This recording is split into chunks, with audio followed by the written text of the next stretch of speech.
Hey folks, this is Matt once again, and this time is Feast 3, the happy finish, which is a load of horse shit. It's false advertising. I did not have a happy finish.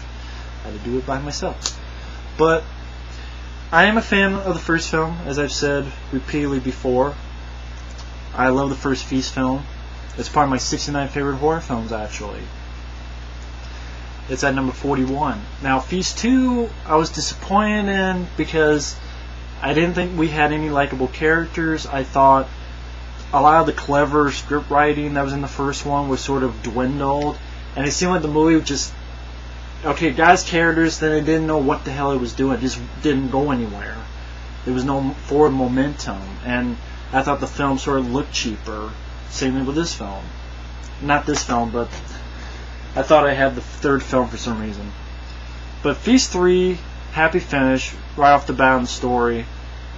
Takes place right after Feast 2. And Honey Pie, the girl from the first film who left her ass, and basically in the second one she didn't really do anything, she just wandered around. Here, you think she's dead, but then she gets back up, but then immediately she gets killed. And then she got her head eaten, and then the monster shits it out. So, okay, I got a little, giggle, but by this time, a lot of the crazy shit you see coming, because either you know the series, so you know it's like every single thing now, we're going to do the opposite. And it's like, okay, now you're predictable in another light. If we see something, we know it's going to go off differently, So now the surprise is to keep some of those cliches, to sort of keep people guessing. But it's this. Now every time it's trying to say we're going to turn right, it's like we know you're going to turn left, you're not going to turn right, and then they do turn left, so now it becomes even predictable. Well, basically, we're back to our survivors on the rooftop.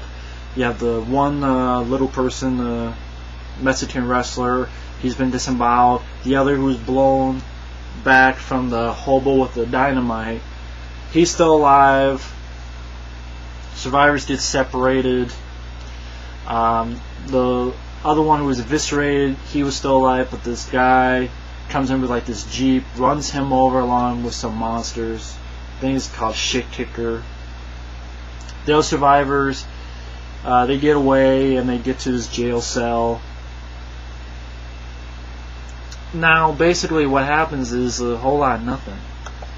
Like, not much shit happens in the movie. Once again, the problem with these sequels is that it doesn't seem like it has much of a momentum. It seems like they just they don't even know where they're going in the script way. But basically they get into a police station, they find the hobo guy who was fucking with them earlier at the ending of the last film. They beat the shit out of him. I think he shits his pants. It's like, wow, you literally beat the shit out of him, huh? Whatever. You have the guy who has the pipe still in his head. He was the asshole who, when he was running away, he couldn't handle carrying a baby, so he let the baby die. He still has it, and he's like, wait a minute, this guy, he sells cars, maybe we can use his cars. Basically, then the shit kicker guy, he's telling this girl how to shoot. She accidentally shoots him in the head. The gunshot basically says, oh, the monsters now know where they are, and they go after them. And basically, they sort of split. Well, actually not before that. They sort of get into the jail cell, so the monsters can't get them. And basically have to figure out a way to get out of the police station. And then once they do, basically they split up. The used car salesman guy, he's the black guy, I guess, of the movie. I only mention that because he goes into this sort of storage unit with some of the biker chicks with them. There's other survivors in there. And okay, you're right. This scene I thought I went, oh, okay. It's a storage unit, and there's a hole in the unit. You already know where I'm going with this. Basically, a monster sees it.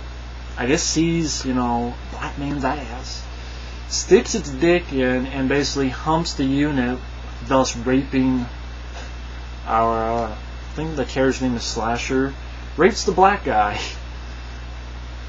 to death, basically, because then he gets pregnant very quickly, and then this sort of monster hybrid gushes out. Okay, that's different. Yeah, I give it that. So he starts slashing the survivors in there, and the lead biker chick, who is the sister of the girl in the first film, she comes, lets it out, gets some of her biker chick friends, they move it. I'm trying to think, because the movie is kind of forgettable, so I'm trying to think. I think they see like that hobo guy is still alive, and they follow him, and basically, I think there's like a bus. There's like a bus buried that's sort of the hobo's meth lab, because he was in jail for selling meth. And the meth lab is, I mean, the bus is like buried. I'm trying to think. Because, I mean, then I know like this thing who thinks he's a prophet, he can repel monsters, comes out, and you're like, okay, what the fuck is this guy's deal? But later on you realize that it's just because his hearing aid is fucked up, so he's not really a prophet, and later on he gets killed. I think the bus, like, they're going to try to escape on the bus, but it breaks down, so you have all the other survivors, they sort of get back together. And one thing leads to another, they get into the sewers, and now when the monsters, they puked on people, they become infected, like they mutate and they become insane, which, you know, I know the guy in the first film was puked on. He didn't become insane. He was fucked up because his like shit started falling off, but he didn't, you know, not like this. So I guess they just introduced this, pulled this out of their ass. Which I think some people would say, well, that's the movies. They do that a lot, but. And like they're being tapped by these infected people, and then you have this character. I remember this character. The character's name is Jean-Claude Seagal. But he's like a guy who has like these Baraka type, like a knife and a knife here, and he fucks them up really well. So of course, right off the bat, you know he's gonna die. There's no question about it. This guy is gonna die.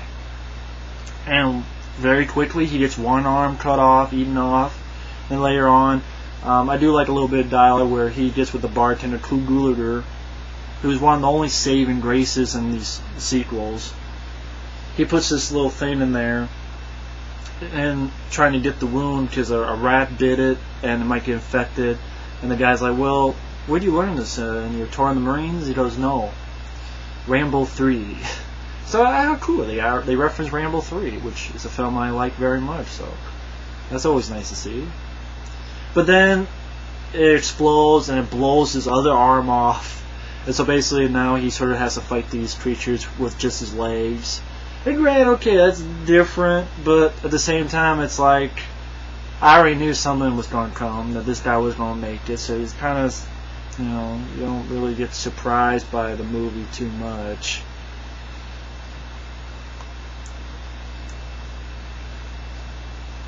Then like they find this thing where there's they have all these like creatures and like infected people there,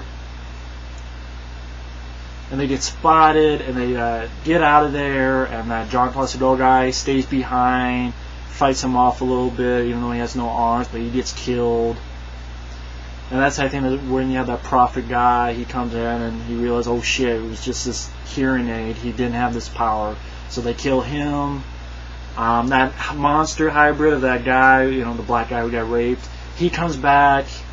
I think he finally kills the guy who has the pipe in his head. And like the girl and other people get pissed and they kill him, they're like clawing him and biting it, and they kill the creature. I guess the biker chick, she got spewed on, so I guess now she's infected. So I'm like, when did this become an infection type shit, you know? Because, you don't know infected route? Why? Because 20 Days Later it's popular, and like the crazies, and like, you know, you're fine with being a creature feature. infected shit. Come on. And then, okay, before I get to the ending, my nose itching. That's why it seems like I'm picking my nose. My nose itches because I'm allergic to the bullshit in this movie.